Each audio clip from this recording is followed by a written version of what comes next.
Trauma-informed care. Anybody care to unmute themselves and explain what is this trauma-informed care, in particular, as it relates to your clients? Good. So I'm going to not only talk trauma, I'm going to walk trauma, and I'll keep in mind the stressors, and not just regular stressors, but the traumatic, the severe stressors, which might be explaining not only what this person is doing, but what this person may need. Here's how it looks for us.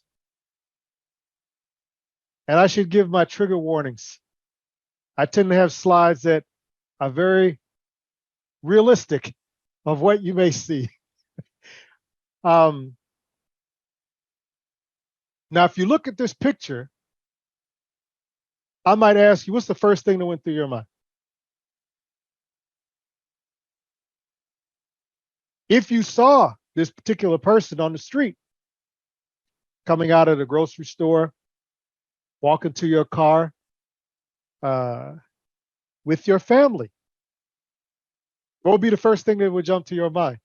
I'm hearing a couple of themes. Is one, there is a natural human concern about personal safety, which you probably could extend to community safety. Like, what is going, there's clearly a gun pointed in my direction, in your direction. There's nothing wrong. While we have our trauma lens to say, what is going on here? And perhaps I need to find some safety or defuse the situation or get out of it. Secondly, what is the context that's produced this problem? If you view this as a problem, why am I walking through the alley? Why they pick me? And other concerns. There's a third thing that I'm sure we would get to and talk about if we were to fully flesh this out, which is not only how did I get there, but what? How did she get there? How did she get there?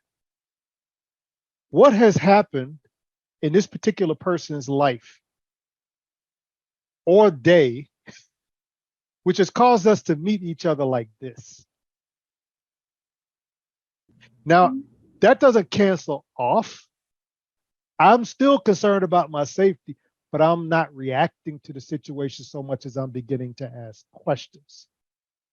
If we were to fold this forward, and this person was to come into our office and we heard about this situation, like many of the clients that I deal with or supervise people dealing with, you might have heard, oh, armed robbery, pull a gun on somebody, try to jack somebody going through the alley. Those, how did we get to this situation, still plays a role. Because once I figure out how she got to this situation, I can start figuring out how to reduce the possibility of this reoccurring and what are some alternate ways of achieving whatever's trying to be achieved by her pointing that gun at you. Because people don't do things randomly. And even people say, oh, they do stuff randomly. Yeah, well, they often get high when they're doing stuff randomly. Or even with randomness, there's a pattern. And have any of you ever dealt with a client says, I don't care if I live or die. I'm not going to make 18. I don't care. I don't care about anything. Often that reflects a pattern up to that point, which has produced that response. People usually don't wake up in the morning and have a nice, healthy life and say, oh, I just don't care if I live or die. Something has happened.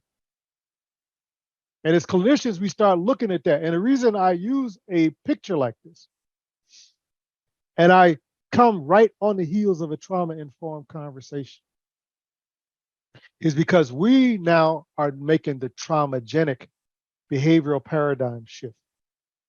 Not just what's wrong with you holding that gun, what's wrong with you with that mask, what's wrong with you trying to jack me, what's wrong with you, blank, blank, blank, but what happened to you? What has happened to you to get us to this point? What has happened to you if I heard you did this? And what has happened around you that impacted you? How many of you have dealt with clients that have been in this or similar situations toward people, whether it's guns, bats, fists, threats, what have you. And they also have a history of having people point guns, bats, beat them, try to jack them. They're reflecting an experience and a pattern. And that's very different than someone who would just randomly and wantonly try to cause people harm. It also reflects a pattern of people feeling like sometimes I need tools. I'm using a nice term for it. I need tools to get people's attention. And one of those tools can be a 9mm or a 45 or a rifle.